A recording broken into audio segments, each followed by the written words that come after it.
oo wanaagsan daawadayaal halkan waa Axis TV Sporti waxaad ku soo dhawaataan barnaamij gaar ah oo aan ka sameynayno kooxda kubadda cagta Hegan kaas oo ku saabsan diyaar garowga kulanka xiisaha badan ee maalinta Khamiista la ciyaari doonto kooxda kubadda cagta Elman tartanka kubadda cagta ee General Daoud ee ka soconaya garoonka Banaadir Stadium ee magaalada Muqdisho waxaan muddada barnaamijkan aan ku jirno aan idin soo gudbin doonaa xog ku saabsan ciyaartooyda cusub ee kooxda ku soo biiray kuwii ka tagay iyo sidoo kaleeto waxaa sidoo kale aan idin soo gudbin doonaa diyaar garowga ugu dambeeyay iyo ciyaartooyda markaas 18 ka gaaraya ee diyaarka waa kulanka Elman ee la ciyaari doonaan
كورتنا كل أجاد وهذاك كرماتي كوكس عيش عنا وجلسته إنك عرتدينا دمان معلمينتنا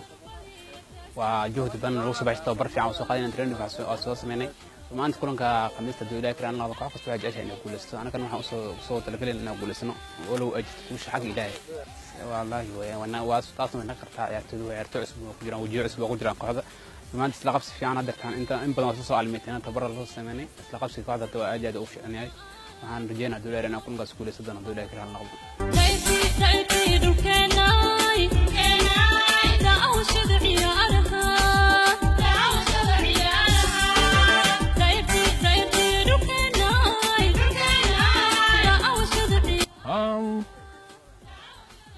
As far as we are concerned,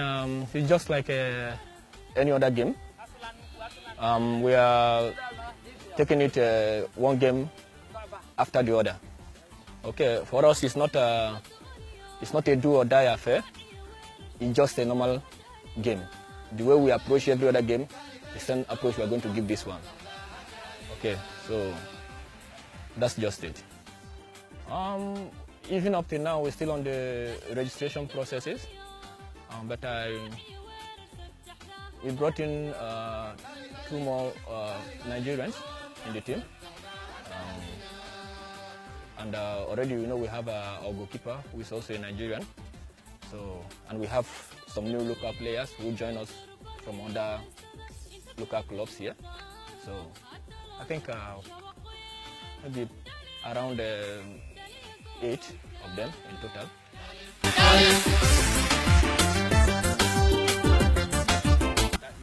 والله كلنا علما علينا wuxuu kamid yahay kulamada oo la sugi laayahay oo Jamaal Daawud kamid ah waa kulan qiimo leh waa laba koox oo waaweyn ku hartan horyaalka Soomaaliya iyo Jamaal Daawudka waa kulan xiiso gooni u leh bahweynta isboortiga ee magaalada Muqdisho ku sugan waa kulan dadka wada sugayaan aadaan ugu faraxsanahay inaan qalbiina kooxda Elman kooxdana u diyaarsan tahay inay dhasho kulankaas waxay ku jirtaa tababaradeeda ugu dambeeyay iyo dargarowgeeda ugu dambeeyay wallahi koo ilo mal dhigi karo وجي عصب كوحدة كبحان أجانب iyo kuwa Soomaaliyaba waana arkaysin insha Allah qamiista wajii cusub oo ku arkaysin garoonka kuwa ku soo bilowday iyo kuwa gadaalka imaadaba toonta horta koox kasta oo isdiyaarinayso waxay isku diyaarisaa inay koobka ka qayb galayso ama tartanka ka qayb galayso inay ku guuleysato hadafka ujeedadana kooxan kala mid nahay waxaan diyaar garowga ugu kuwano waa inaan koobkan ku guuleysano kooxda ilmo waa koox facweyn waa koox soo jiri jirtay maybe hoos uga caday samayso inay soo kacdana way dhici kartaa maybe koox adduunka dhan way ku jirtaa koox way dhici kartaa koox way soo kici kartaa koox champion waxa arkaysaa iyadoo ku dhamaysanaysa kaalmaha 8aad iyo kaalmaha 10aad marka adduunkaaba ah circulation inuu marba isbedelayo xaaladaha way isbedelayaan marka xaaladahaas aan saameeyay waana aaminsanahay inay soo noqon karto insha Allah waxaan rajaynaynaa inaan guuleysano waagaag saaxiibayaal kuwaan waxa ayeen ciyaartooyda iyo macallimiinta kooxda kubadda cagta Hegan oo aan ka wareysanaynay sida ugu diyaar garoobeen kulan ciyaareedka xiisaha badan ee Elman ka hortagayaan tartanka kubadda cagta Jamaal Daawud ee ka soconaya garoonka Banaadir Stadium magaalada Muqdisho saaxiibayaal gudaana waxaan jeclahay barnaamijkii gaarka ah ee tababarka kooxda kubadda cagta Hegan aan ku eegaynay inta ina ku soo gabagabeeyo anigu waa Cabdullaahi Xasan waxaana dhanka kaamirada iga qaabeynayay saaxiibkay Yuusuf Islaami